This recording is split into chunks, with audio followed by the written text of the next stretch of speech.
tomorrow, and all guests come to you from the Folsom Lake Honda hotline. Folsom Lake Honda, your one-stop Honda shop. Let's bring in our resident QB, Sean Salisbury, joining us. Sean, Happy New Year to you. Thanks. Happy New Year to you guys, too. I appreciate it. Appreciate that. Love having your perspective on this. You can speak to it way better than we can. We're all fans of football. We watch thousands of games. Unfortunately, we've seen players get hurt, and we're all desensitized. I have to be honest. We see it, oh, man, that guy shredded his knee. Next man up. Oh, that guy's going off in a cart. That's sad. That's scary, but the game goes on. What we saw last night, what I watched, when I saw players and coaches reacted the way they did, it was different. It felt different. I want to get your perspective on what you saw and what emotions that brought to you.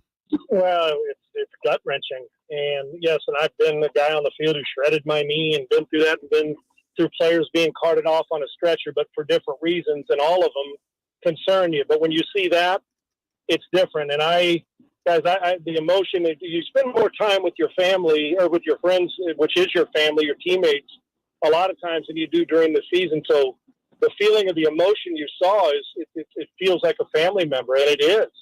And when you see a 24-year-old kid go through this, it's not like it's 90 and a family member where you say, man, we hope that they live. It's been a good life. You're like, how does this happen? When I saw it live and then saw one replay, I couldn't watch it.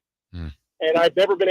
There's certain things I've never still been able to watch when it comes to regular knee injuries. Now, when you're talking about or somebody getting hit, and I'm not desensitized to it because I know being on the field when a guy's getting off on a stretcher, not for this type of reason. I've never been a part of it or watched anything like this. That family and emotions and friends when it comes to we're dealing with trying to get a guy, to get him to breathe again. And the medical staff, God bless them, his family. It was gut wrenching.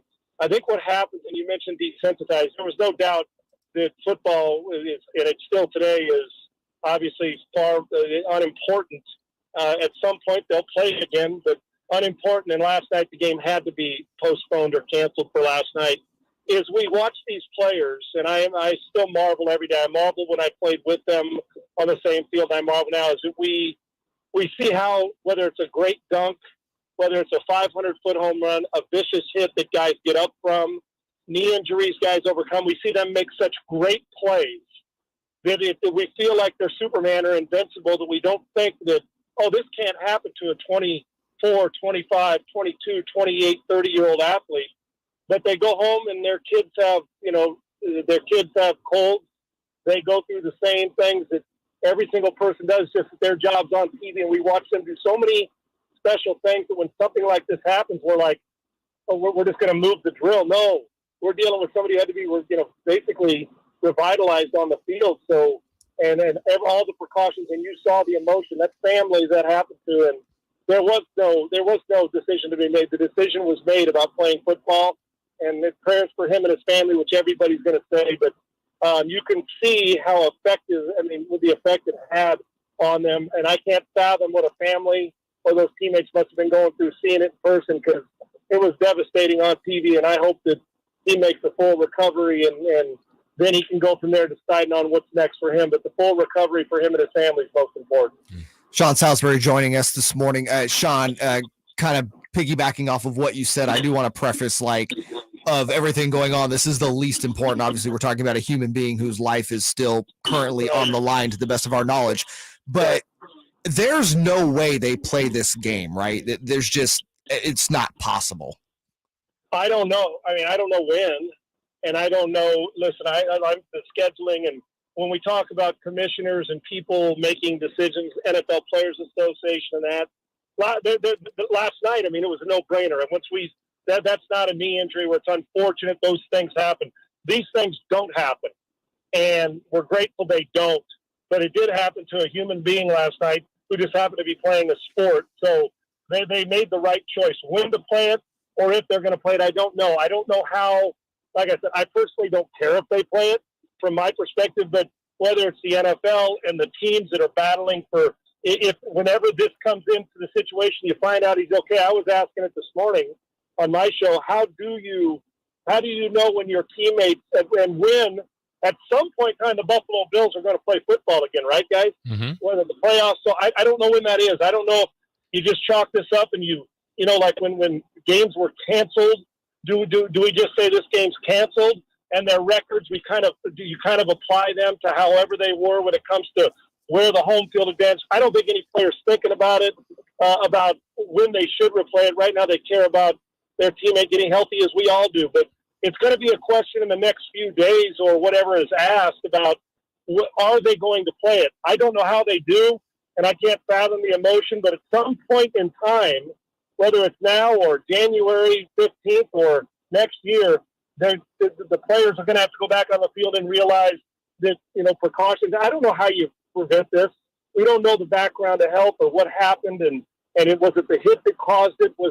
We don't know. That's why you leave it to the smart medical people and in God's hands to hopefully get him back to full health. So the question will be broached and it will be talked about, and I don't know if they will, and I don't know when they could or how they do it for the rest of the league, but I don't think that's their major concern right now. But it is going to be asked, and it is going to be, I would imagine, considered if they can. If not, I guess you just take into account they played 16 games instead of 17, which to me is far less important how many games they played and who gets home field advantage than worrying about this young man's life. And the reality of this, and so much is talked about, and you used the word too, the brotherhood of this. I mean, yes, this impacted the Bengals, and yes, this impacted the Bills last night. But I got to believe, just as a fan of football, I know it impacted me. So now let's go to Tampa Bay's locker room, the Houston Texans, the Patriots, the Raiders. Sean, this had to shake everybody's core. And yes, those guys will play football again, but how are they not feeling different the first time they're on the practice field or next Sunday when they suit up? Of course you are. And you and I mean, everybody is.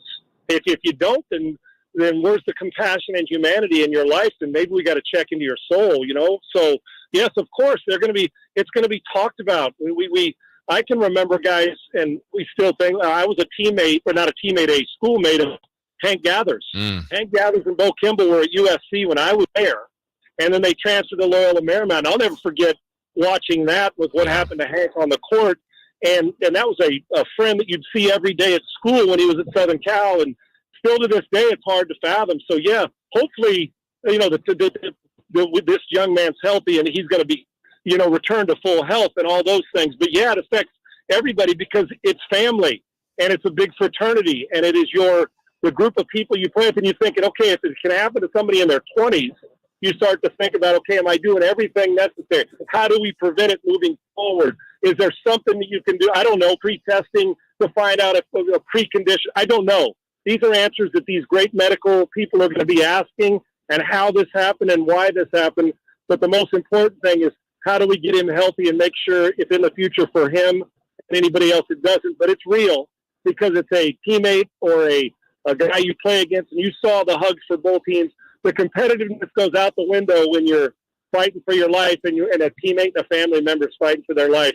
It has great perspective. We should consider every single day, not just when it happens. Yeah, that's well said, Sean. I know we get great perspective from you today. Next week when we talk, we'll hopefully be under different circumstances. Happy New Year to you. Thank you for sharing that, and we will talk to you next week. Yes. Thank you guys very much, and blessings for him and his family. Thanks. Absolutely well said there, Sean Salisbury. He knows. It's just it is different than next guy's down. Hey, it's also there's a moment. The reality of this is someone gets hurt all the time in the NFL, and maybe we'll just use a knee, shredded knee. Okay, awful scenario.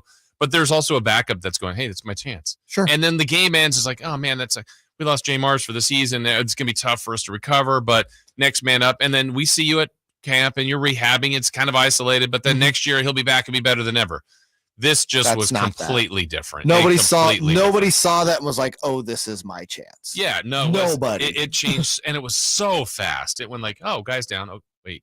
And we've seen the cart, and then even the ambulance. Okay, it's serious. And then it was, again, when the words uttered by Joe Buck when he said CPR was administered, and I think even later at it, he goes, it's been done for 9 minutes. I went, oh my God, this is, life-changing, honestly. And it's almost like, man, that took a second to sink in, right? It did. Like CPR, NFL player during game. Yeah. Like, to Sean's point, this is something that doesn't happen. It doesn't. And so everybody was shaken to the core, understandably. All right, thank you to Sean there.